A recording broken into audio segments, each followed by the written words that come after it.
Welcome to Zip Code Zero. I'm Kevin Maley. Over the last decade, we've seen the rise of a wide range of social justice movements, from Occupy Wall Street to Me Too to Black Lives Matter. But where are those movements now, and what impact did they have, if any? Well, in his new book, How the Elites Ate the Social Justice Movement, my guest Freddie DeBoer explores those questions.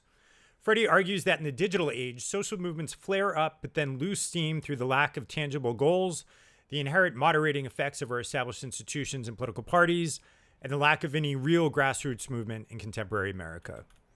But hidden beneath the rhetoric of the oppressed and the symbolism of the downtrodden lies the inconvenient fact that those doing the organizing, messaging, protesting, and campaigning are predominantly drawn from this country's more upwardly mobile, educated classes. DeBoer lays out an alternative vision for how society's winners can contribute to social justice movements without taking them over, and how activists and their organizations can become more resistant to the influence of elites, nonprofits, corporations, and political parties. He argues that only by organizing around class rather than empty gestures can we begin the hard work of changing minds and driving policy. In my conversation with Freddie, we discuss his takes on why the Bernie Sanders campaigns failed, illiberalism and intolerance among the activist left, the quiet expiration of the child tax credit, why Freddie favors a much more open immigration policy, and more. I hope you enjoyed the discussion. Please remember to like, follow, and share the show. Enjoy.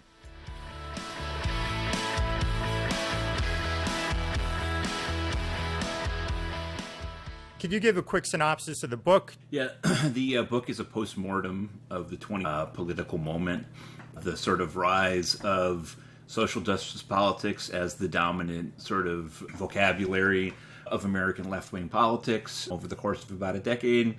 It is an argument about why so little actually came out of 2020, and it's trying to embed that sort of question in a history of the left since more or less the turn of the century. And it's an argument about how to do things better, how to actually achieve social justice in fact, instead of just talking about it. So at the beginning of the book, you talk a lot about the kind of racial justice moment that we had in 2020. And you note that it was one of the biggest protest movements in the history of the country. Everyone was out on the streets.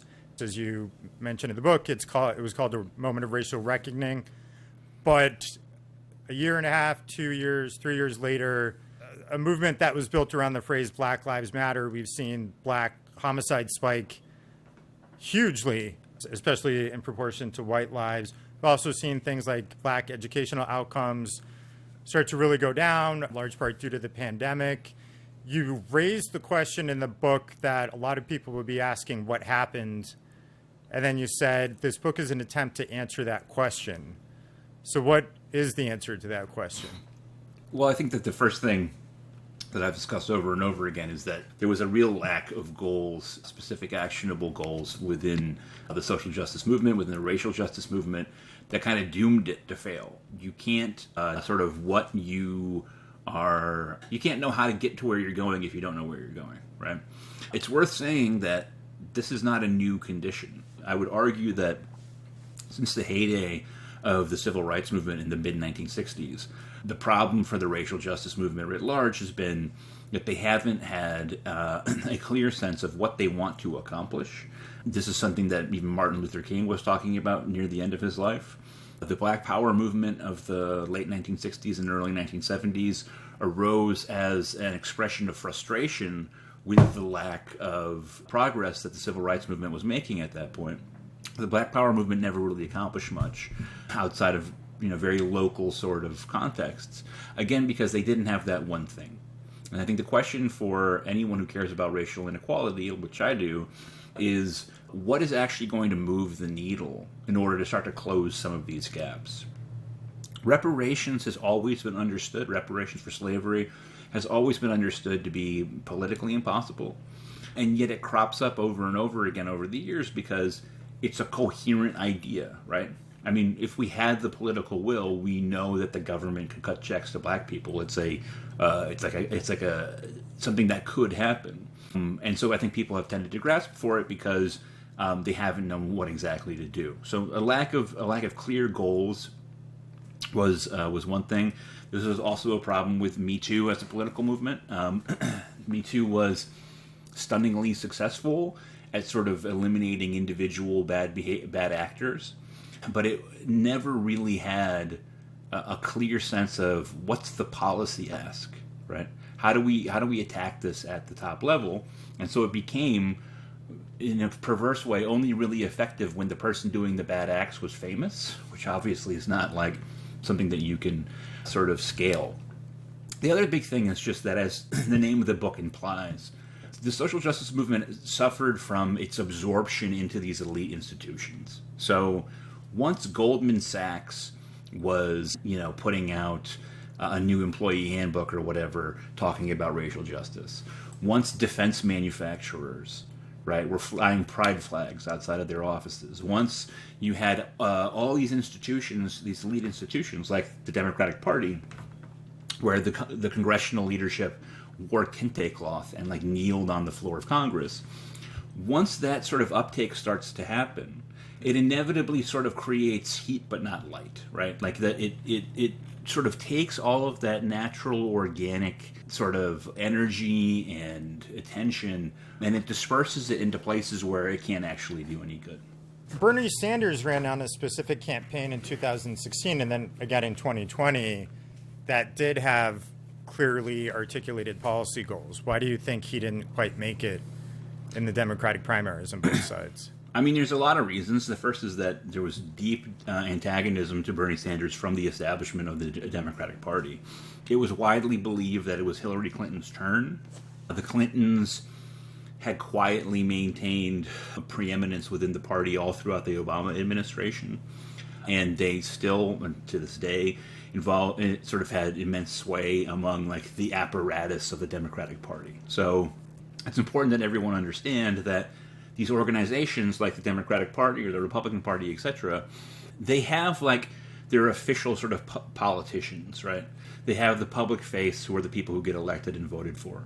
But they also have a sort of permanent bureaucrat class within them, right? There are people whose job it is to run the Democratic Party, in the DNC or in the congressional staffers for the people in Congress, at major think tanks, etc. There's this edifice of people who run the party regardless of who wins elections, right? They really didn't like Bernie for reasons that were ideological and reasons that were personal. If you are someone who is an apparatchik within the Democratic Party apparatus, right, and you want to have a nice, long, successful career, being on the staff of Bernie Sanders' campaign when he's officially registered as and he keeps criticizing the Democratic Party, that's not good for you, right? Even if he goes on to win, it's not good for you as someone who's going to continue to have a career. But, I mean, the other thing with Bernie is that, yes, the party didn't want him to win, but also he just wasn't popular enough with the party's voters, right? I mean, Bernie legitimately lost the primary. And it's important that everybody be clear about that. Fundamentally, one of his biggest weaknesses is that black Democratic voters, many people see as the heart of the party. They have influence within the party that is larger than their numbers, and they tend to be moderates. Bernie simply could not close the gap with Hillary Clinton among, moderate black Democrats in South Carolina, in Virginia, etc. And so that failure, more than anything, doomed Bernie. And then finally, young people don't vote, right? So just turnout by the youngest voters has always been bad. It remains bad. Bernie thought they would come out for him in 2016. They didn't. They thought they would come out for him in 2020. They didn't. And that's why he lost. I sort of hear this a lot that black voters in the Democratic Party are moderate, which is, the data bear that out. But it seems like they're moderate socially, right? How do they come off if you're measuring them economically? Because that's something that I sort of struggled with. It seemed like Bernie's economic platform, free college tuition, universal health care, that sort of thing, would appeal to their economic sentiments rather than their social sentiments. Yeah, so I mean, I think there's a couple things that we have to say there. I mean, the first thing to say is they are certainly left-wing in terms of like protecting existing entitlements, right? So protecting Medicare, protecting Social Security. Of course, that's true of the Democratic base across the line, yeah. But it's also true of many Republican voters. I mean, it has always been the case that the Republican leadership has been more antagonistic to Medicare and Social Security than Republican voters have been. The other thing that I would say is, number two is, in order to get the kind of social democratic state that Bernie wants, you have to raise taxes on more than just the wealthy. And I think that one of the structural problems for the Democrats right now, even if you don't want to go as far as Bernie Sanders does, if you just want to sort of have the Biden sort of projected sort of, if Biden could get everything that he wants, the Democrats have this real aversion to raising taxes on anyone who makes less than $400,000. Even if you look at like AOC, like the most liberal members of the Democratic coalition, they're not talking about raising taxes on people who make $150K, and that's very deliberate. The problem is that there just aren't that many people who make more than $400,000. So even though they make immense amounts of money, there's just a hard limit on the amount of money you can sort of scrape off of those people. There's vastly more people making between $100,000 and $400,000, but the party won't even propose raising taxes on them. Why? Well, they won't do it because that's the intellectual and fundraising base of the Democratic Party, right? So if you look at like the people who are maybe not the majority of the voters for the Democrats, but certainly the people who donate the most money, are the most active politically, are the most engaged in the process, it's by and large sort of like urbanite professionals with college degrees who make something like 100K plus. And the party doesn't want to alienate those people. It happens that unpopularity with raising money on the upper middle class or the middle class is found across the board among Democrats. So there is a desire to have more robust programs, but when push comes to shove, even the Democratic base is resistant to talking about taxes for anyone other than the rich, which is not sustainable in the long term. But then the last thing is, we should never assume that people are coherent in their politics, right? This is true across the board. It's always been the case. There's a really big slice of the American electorate. You poll them, right? And you say, okay, do you think we should have a balanced budget? And they say yes. And you say, do we think you should have small government? And they say yes. Do you think that the government should, be able to pay for everything that it is paying for, stay within its fiscal means? Yes. And then you say, okay, which of these programs would you cut? And you rattle off a list of programs, and they say none of them, right? So they're in favor of balanced budgets and small government, but also don't cut any programs, right? And that's true of Democrats, it's true of Republicans, it's true of everyone. They have a generalist and sort of vague attachment to the idea of small government and balanced budgets. But when you try to get them to name a program that they might need that you should cut, they don't want to do it. And I think that operates within Black Democrats as well. I think that there's a sense of like, I am someone who wants to protect Medicare and Social Security because I'm going to need it. And I'm not necessarily opposed to other programs to sort of bring people out of poverty. But I have floating in my head this notion that the government should have a balanced budget. You talk a lot in the beginning of the book about this kind of illiberalism in the Democratic Party, the sort of activist left in particular, the policing of language, the silencing of opinion, the sort of casting out of dissent. Where do you see that coming from? Yeah, so I think that there's a few things that are happening, but they're all happening on the level of like elite Democrats, right? So I would always counsel people to understand that the people of influence within the Democratic Party with the highest influence are not the people who are like the median voter. I think I make this point in the book pretty explicitly, right? The what you see as like Democratic opinion or also liberal opinion or left-wing opinion is to a very large extent shaped by this small slice of the American populace that is hyper-educated, that's urban, that is very culturally savvy. They sort of understand the norms of being an elite in American life. and they tend to be very left-leaning, but they also tend to be people whose sort of left politics are very culturally and socially motivated rather than economically, because they themselves don't have really deep economic need. Okay, so those kind of people is a particular kind of person, but they're the kind of people who write for the New York Times, who are staffers for Chuck Schumer or whoever. They work for the Ford Foundation, right?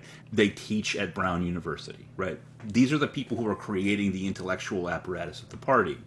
So what do we know about those people? Well, the first thing is they, by and large, are people of the book, so to speak, right? Meaning they are people who are, their milieu is symbol, it's language, it's art. If you look at the industries that these people come from, right? The coin of the realm is like language and discourse, right? So their focus is always going to be on these sort of interpersonal, intersocial sort of relations, because that's where they're empowered, and that's what they know, right? So that's one thing. Number two, they've lost their whole life, right? Like as influential as they are, and as much as their cultural politics sort of dominate like the conversation, Joe Biden won the 2020 primary, right? Joe Biden was explicitly pitching himself as like the moderate anti-woke choice among the Democrats, right?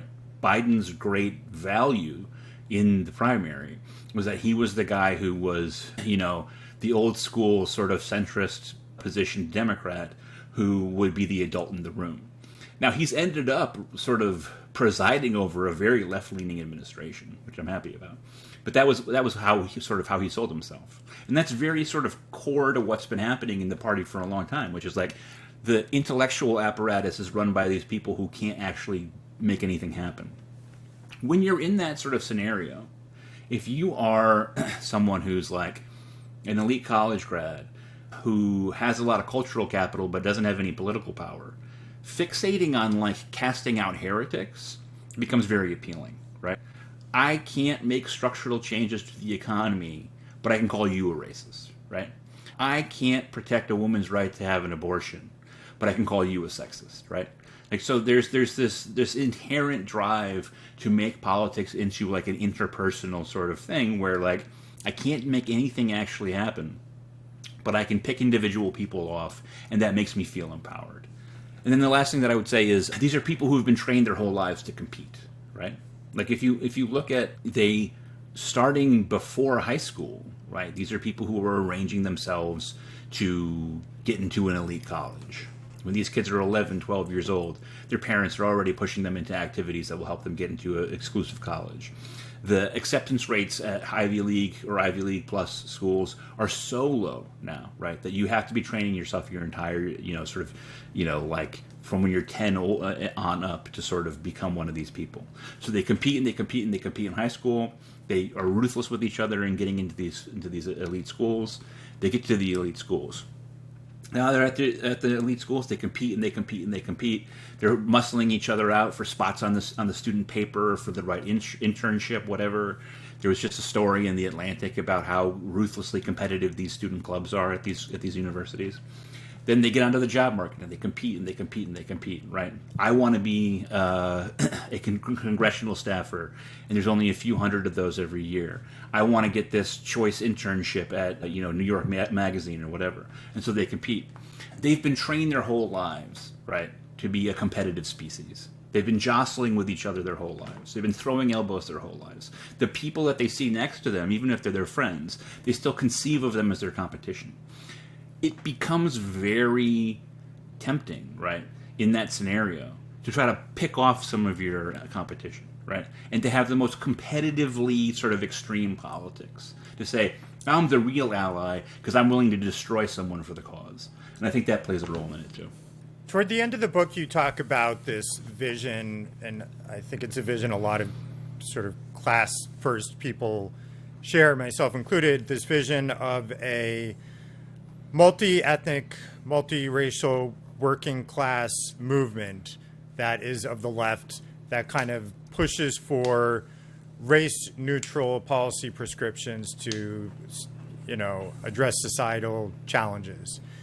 And it sort of made me think, you mentioned this a little in the book, of the tale of the child tax credit. The Biden administration had in their 1.5 trillion initial COVID relief bill, put in, I think it was a year or year and a half for the child tax credit. Race neutral, disproportionately impacts marginalized populations, as most things tend to, but it was not put in that language. It had this expiration date at, I think it was like December 2021, 2022. The assumption was that it would become so popular with working class people of all backgrounds that there would just be pressure to keep it, the same way there was that pressure to keep Obamacare after a while, and Social Security and Medicare. But instead, despite it sending out checks to millions of Americans and by all measures cutting child poverty in half in this country, there was no real clamoring outside the Congressional Progressive Caucus to extend that. And it expired without much fanfare. Child poverty has almost doubled, which is entirely or almost entirely an impact of that expiration. So what happened there that was allowed to go through? That, you know, what lessons can we draw from that? I mean, Joe Manchin and Kyrsten Sinema happened, right? Like, I mean, like, I think the first thing is, like, we have to put this in the actual specific political context, which is that the Democrats controlled a very small majority, and that majority was only held thanks to two senators who, in many ways, are, you know, functionally conservative, right? Joe Manchin was not going to let the child tax credit live. And so, like, that sort of in and of itself is, like, in any of these things, you have to have a majority. I think that a year is not enough time for a program like that to really, like, get absorbed into the day-to-day life of a number of voters, and for them to really come to rely on it to the point where they can really make noise, right? I think that maybe if the people of West Virginia, which has a terrible child poverty problem, I think maybe if the people of West Virginia had 3 years of that program, and then they heard that it might expire, that they would be able to apply the pressure to Joe Manchin that could make that happen. Now, I can't remember. I think Manchin is not planning on seeking re-election anyway. It's a little ambiguous on it. Yeah, but he's such a precious snowflake about everything that, you know, it's not clear if he's reachable in that way. So, like, I mean, straight up, like, you need 2 or 3 more seats, right? Like, that's just, you know, you got to win Congress. So, you know, but the other thing is, I think it speaks exactly to what we're talking about, right? The child tax credit is not sexy to the activist class of the Democratic Party, right? It's not. If you look at, like, so, okay, we had the Supreme Court decision about affirmative action. Now, I'm a supporter of race-based affirmative action in principle. In practice, it just tends to be another way for the colleges to enrich themselves, but in principle, I'm a supporter of it. But I also understand its limitations, right? The vast majority of college students are in schools that are not competitive at all, right? So a huge majority of American colleges accept more students than they reject, right? The ones that do reject more students than they accept tend to be very low student enrollment. So even, like, the number of students who go to the school is tiny. Most American high school students never even apply to, like, a competitive or elite college.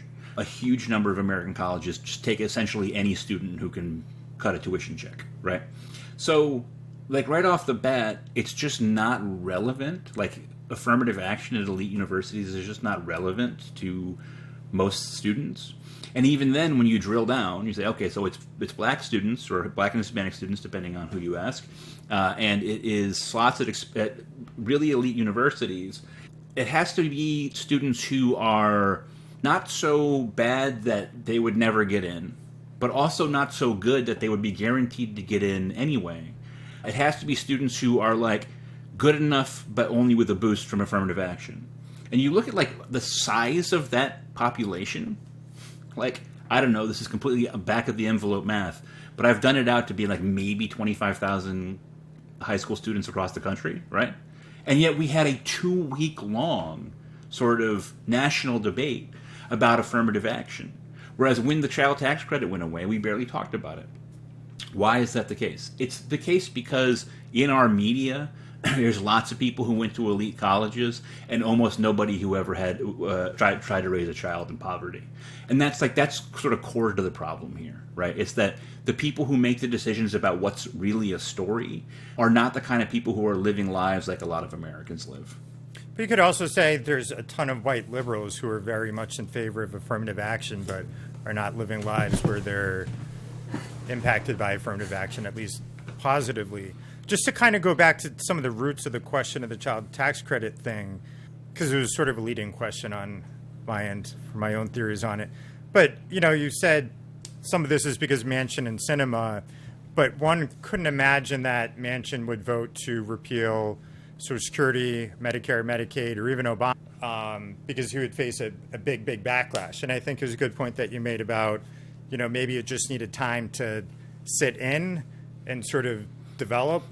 But I also kind of wonder, is it partially because the child tax credit was a policy development that came out of think tanks and academia? Because I think it did cause somewhat of a stir when it was allowed to expire among the sort of educated online liberals. So I guess my question for you is, how do we, if we have this movement, this sort of class-based movement, how do you develop policies that the movement is not alienated from? Because it feels like in yesteryear, even in the New Deal, you had policies that were sort of coming out of the ideas of the labor movement. Social Security, came in some ways out of the pension ideas of the labor movement, so did unemployment insurance, health insurance, that sort of thing. You could even argue Obamacare came out of a lot of agitation from the working class. But some of the more technocratic solutions that we might need, like the child tax credit, are coming from think tanks and academia. I mean, do you agree that disconnect is there, or do you think it doesn't matter where the ideas come from? I mean, it depends. Like you said that Obamacare came from some grassroots mobilization. I think that's true. But it's also true that, like, literally Obamacare as a plan, the policy itself, came from the Heritage Foundation, which is a conservative think tank, right? Like, I think that it is not... I mean, one thing the general idea, though, of health insurance, coming out of going back decades to the sort of activist movements of the 30s. So that specific policy on health insurance comes from the Heritage Foundation to Mitt Romney to Obama. But I feel like there's not this agitation for child poverty the way there was agitation for healthcare coverage dating back to the 30s. Well, I mean, look, I think this gets to a point that I've had to make in many of the interviews that I've done about this book, which is there is inevitably like an elite idea-generating, policy-generating class, right? In other words, the fact that I'm critical of the influence that class had on the 2020 moment and continues to have doesn't mean that I imagine some world where, people making $15 an hour and waiting tables or waiting tables or whatever are going to like get together and write the right policy. The tensions inherent to a left-wing project that's about up from below, but also the need for people who come up with ideas and are leaders and do those things. That's written all over left history, right? Like, I mean, the Marxist tradition, just endless discussions about, like, the concept of like a revolutionary vanguard or whatever, right? And it just like, people never stop debating it within the Marxist tradition. We are going to have an elite sort of ideas class, right? I think you're right to say that, like, it's unclear that people at the bottom were creating grassroots mobilization for the child tax credit, right? But I think that many people are experiencing child poverty. We know that they are, right? Experiencing raising a child in poverty. I think what made the child tax credit politically difficult is that it is so obviously a return to a democratic politics of giving people money, right? If you actually look, so again, like if you look at Obamacare, right? The essential sort of bet of Obamacare is that most people are still going to get their health insurance from their employer. You'll still have Medicare and Medicaid. But you have this sort of swath of people who are outside of either system. How do you get them insured? And so you set up these marketplaces, you let people choose, shitty coverage or shittier coverage or the shittiest coverage, and then you subsidize those plans for people who don't have money, right? So that's benefit in kind, right? Like the government is paying the health insurer to defray your cost of insurance, but they're not just handing you a check, right? I think that like part of what was happening with the child tax credit and what makes it kind of revolutionary is that it really is just here's some money, right? And which is something that has, again, like, yes, you're right that it's not sort of a clamor from below, but working class people tend to be disenfranchised by the system anyway. But it is a part of a long-standing effort by a lot of people in the left wonk class, right, to say we need to return to the effort to ameliorate social ills by cutting checks, by just giving people money. The child tax credit is means tested, right? A lot of the sort of left wonk class is opposed to means testing. They think it doesn't work. They think that it makes the programs politically vulnerable, and they think that ultimately it results in programs that sort of are seen by most voters as sort of like not for them. But we have to have it because it's the only way it's politically tenable, right? The only way we get 51 or whatever plus senators to vote for this thing is if it's means tested. That's something that has to come out of the negotiation with sort of the apparatus. I'm just not like I understand what you're saying, but like to me, the sort of the need to serve the people at the bottom and the desire to sort of locate the labor movement as the heart of the sort of left policy apparatus, those things are fine in the abstract. But like this is a good idea, and we need to fight for it regardless of where it came from. Do you think that people vote on policy? I would like to think that they do. I mean, look, if you look at the reaction to the overturning of Roe v. Wade, the Democrats have won a lot of local and state elections recently and raised a shitload of money because of the death of Roe v. Wade. Abortion is very much a sort of where the rubber meets the road policy because everybody knows that having an unintended pregnancy is a life-altering event, and many people want to maintain the right to end an unintended pregnancy, right? So they care about policy there, right? Because it sort of directly impacts their life. We've seen again and again, I think Donald Trump won the presidency for a lot of reasons, but his insistence on defending Medicare and Social Security, right, helped open the door for him by pulling in the support of a ton of 65 and older Republicans, right? For more than a decade, the sort of intellectual side of the Republican Party is led by Paul Ryan. Paul Ryan is a real deal small government conservative. He's a deficit hawk. He's trying to cut Medicare and Social Security from the minute he arrives in Congress. And that actually put a limit on the popularity of the Republican Party in that period because so many people are so dependent on Social Security and Medicare. In that sense, I think policy matters. In the broader sense, right, I think people mostly base on tradition, who they have always voted for, who their parents voted for, on gut and vibes. And I don't think most people are like even aware of what most of the policy sort of stuff is, where most of it is going. But I do think there are core sort of issues on which they are influenced by policy, yes. How do you build a class-based movement with the decline in organized labor? And I know we've had blips here and there. We have a very favorable NLRB right now, but it feels like it would be naive to ignore the long-term trends on labor. And I mean, feel free to disagree on that, but it doesn't look like we're going to get back to a third of the private sector anytime soon. So how do we unite around class issues without that traditional class? I mean, look, on the one hand, I have been telling everyone who would listen, you can talk about the recent labor ferment and how it's good for things. I think that it is. But like until the union rate, like the rate of people in unions goes up much beyond like 10% that it is right now, it's not going to matter, right? I will say, like, look, if you look at the UPS strike, that is the argument for unions, right? UPS offered its drivers a shitty deal.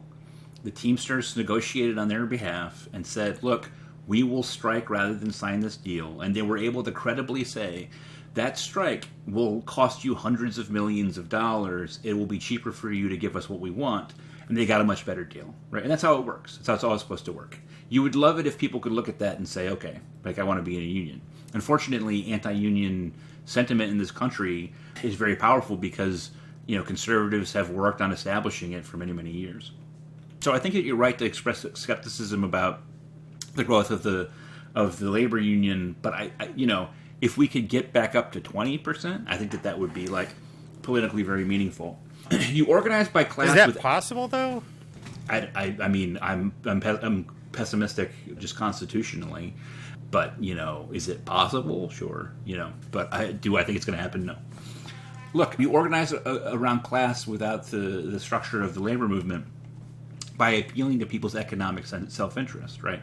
You say to them, "Hey, look, so like, let's take kind of an ambiguous issue like student loan forgiveness, okay? It is a issue about which I have complicated feelings, right? And I think that it's obvious why anyone would have complicated feelings about it. It is undeniably a handout to people who tend to be on the better side of the socioeconomic spectrum. It is also the case that there are tons of people who have been crushed by debt that they cannot discharge via bankruptcy, and who were told their entire lives that they had to go to college or they'd be a loser, right? There's sympathies to be found in various places on this issue. So there's a natural constituency against student loan debt, which is people who don't have student loan debt, which is most Americans. That was why it was always politically a dicey prospect. But people further sort of made this worse when many people went and said, if you look at it, student loan forgiveness is an anti-racist plan because black people hold a disproportionate amount of the debt, right? And that's the kind of thing that moves that that 1% or 5% or 10% most sort of left-leaning individuals because they care about, arguments that start from a sort of a position of putting race first. It is totally senseless politically, right? Because telling people this program exists to help black people in a country where 13% of the population is black and where black people have lower turnouts in elections, it does nothing for you, right? That is not at all useful as an argument. That's the kind of argument that I think people have been making for a long time on the left here in the United States. As you hear often about, well, climate change is really important because it really hurts the global South, right? But of course, what most Americans hear is, well, I don't live in the global South, so I don't care, right? A class-first message is, rather than saying, hey, this helps people who aren't like you, it says, we're all in it together ultimately. The percentage of people who struggle sometimes financially is huge. Everybody knows what it's like to not be able to pay the rent. Everybody knows what it's like to struggle to pay a bill. And we can create the kind of system in which less of the burden of the spiraling costs of housing, healthcare, childcare, and education, etc. We can work together to sort of make that happen. It's not necessarily about saying everybody should be in a union. It is about saying it really is the case that people let's say that people in the bottom 80% share a tremendous amount of shared need that is not shared by the top 10%, and 80% is a bigger number than 20. The Build Back, one of the versions of the Build Back Better bill was kind of a Christmas tree of liberal economic policy prescriptions. I mean, we mentioned the child tax credit. That would have made it permanent, but it had child care. It had all sorts of economic benefits for the working class. But I know I take your point on Joe Manchin being there, but there was no popular clamoring for it either. I mean, it died out much to the angst of online left people on Twitter, but you didn't see some kind of popular uproar the way that you did when Republicans were trying to repeal Obamacare, for example. How do you get people motivated on these issues that, in theory, impact them the most? I don't know if you can. My sort of pessimistic vision of the next 50 years of American life is we've created so many means in our sort of through the spread of technology, the growth of technology. There are so many ways to sort of distract yourself and to create momentary pleasure to distract you from very real problems. Like, again, the growth in the cost of housing, healthcare, and education and childcare is just totally unsustainable on a societal level.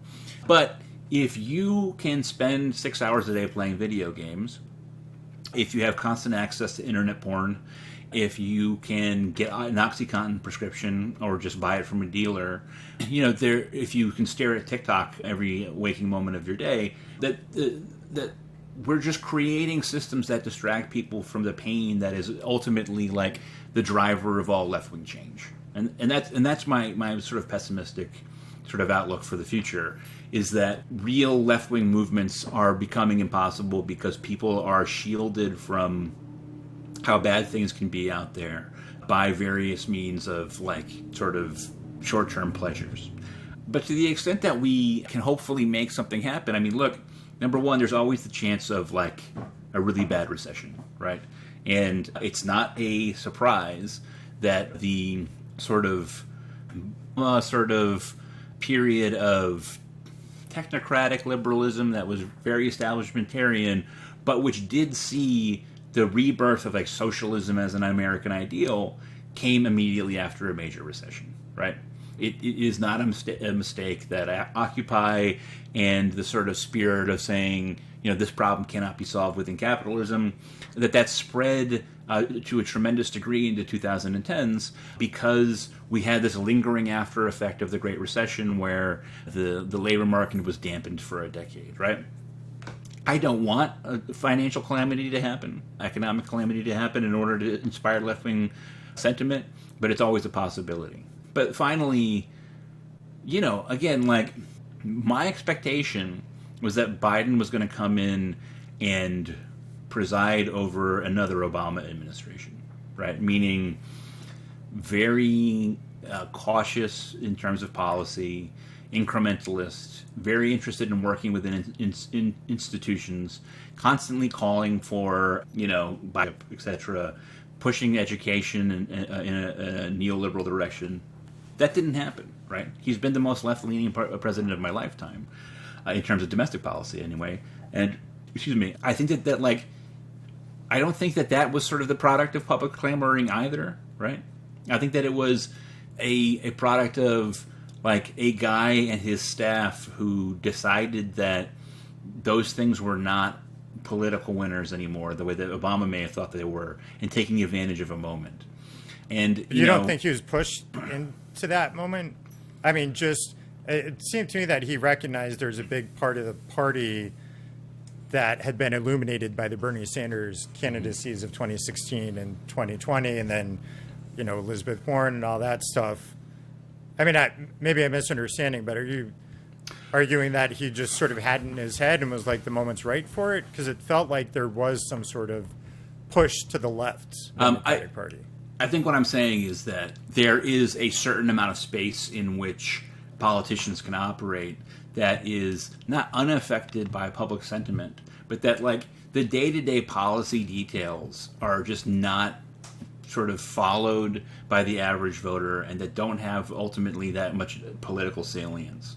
And so if you elect a Joe Biden, right, in this sort of post-Trump moment, right, you've got all this anti-Trump sentiment that's sort of directing the party, and he then proceeds to sort of have a very aggressively liberal policy. I wouldn't say that that's sort of the grassroots operating, right? I would just say that like the structure of the party has set itself up so that a more liberal sentiment can reign for a little while. Of course, the real question is, can Joe Biden get re-elected, right? Now that he has an actual policy history.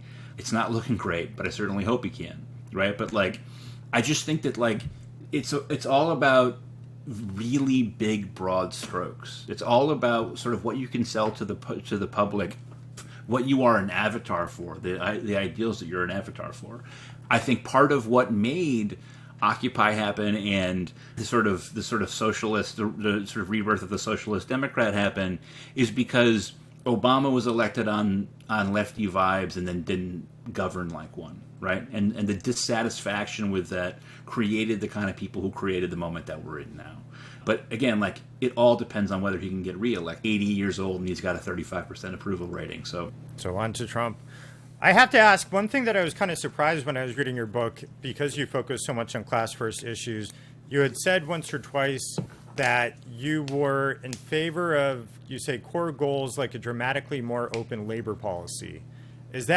Are you advocating for substantially greater immigration writ large? Is that high-skilled labor, low-skilled? I mean, I would imagine it wouldn't be high-skilled labor if you're focusing on class issues, but that to me has always seemed like an issue that negatively agitates the working class in the United States. And Bernie Sanders famously called it a Koch brothers policy dream a couple years ago in an interview with Vox.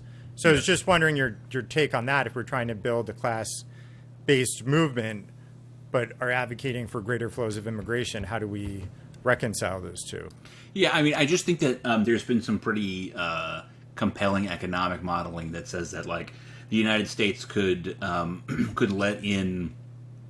increase the number of legal immigrants that it's letting into the country, including low-skilled, by like 25% with just minimal downward pressure on wages. I think that, like, the fear that immigrants are going to come in and immediately push wages downward is misguided. I also think that a lot of the people that we'll be letting in legally would be people who would have been coming in illegally, right? And they're the people who tend to push the wages down the lowest because they operate in a gray market economy where they're frequently paid less than minimum wage, right? If we take 5,000 people from Guatemala who come up from Mexico, and if they do it illegally, they go and they pick strawberries in California for $1.50 an hour, right? Which is the sort of thing that happens all the time, right? That's putting downward pressure on domestic wages, and they simply don't affect, so they just don't comply with, their employers don't comply with minimum wage laws. If instead we turn those 5,000 people into legal immigrants, even if they go into the same industries, right? If they are not at constant risk of deportation, then they're much less by employers, and they don't have to agree to pick strawberries for $1.50 an hour, right? Like, the people are coming. Isn't that just an argument for stronger border control, though? I mean, it does. Someone on the opposed to mass amounts of immigration would say it doesn't have to be an either or between illegal immigration or legal immigration. They might say, why not just restrict it altogether? But I would also say it's not necessarily a fait accompli that we get huge flows of illegal immigration. I mean, number one, I don't think that a border of the size and complexity between the U.S. and Mexico is like, for example, when the Great Recession happened in 2009, when it started, that had a dramatically greater impact on the number of immigrants that were coming into the United States than any immigration policy has had. In other words, like, fundamental underlying economic conditions are much more determinative of how many migrants come from Mexico than our actual border policy is. Obviously, border hawks disagree with me, but I don't believe that, like, we can ever lock down that border of that size and that complexity for that long. Also, I would note about 1 out of 2, about half of every illegal immigrant in the United States comes legally on a tourist visa and then just doesn't leave, right? Making border security totally irrelevant. So that's another point. I think it's a false choice between letting more immigrants into the country and fighting to have higher wages. You fight for a federal $15 minimum wage or a $17.50 minimum wage, whatever, and you use the tools of policy to try to raise the floor for everyone. And it's worth noting, we are a graying population, a rapidly aging population with immense future obligations to people via Social Security and Medicare. We don't have enough young workers to keep that system afloat. Immigration is one of the only ways we're going to be able to protect our social safety net. So just setting aside the economic logic of it, though, it's not popular among working class Americans. I have no intent. Yeah, I have no like delusions about getting what I want anytime soon. But, like, that's true of many things in my political identity, right? Like, I am perfectly well aware that the reason why Joe Biden has been so bad on immigration, from my perspective, is that what I want is not at all popular in the country. Fair enough.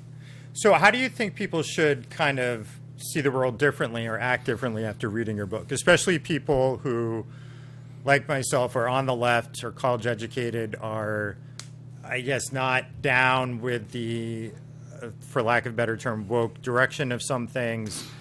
How do we build a stronger left and kind of create that better world? Yeah, I mean, dividing up our coalition into smaller and smaller slices has demonstrably failed to make the world a more just place, right? Like the process through which college-educated people have said, I speak for people of color. No, I speak for black and indigenous people of color. No, I speak for LGBTQ black and indigenous people of color. No, I speak for trans black and indigenous people of color. The constant urge to sort of slice the onion even more thinly, to add more and more letters to the LGBTQ.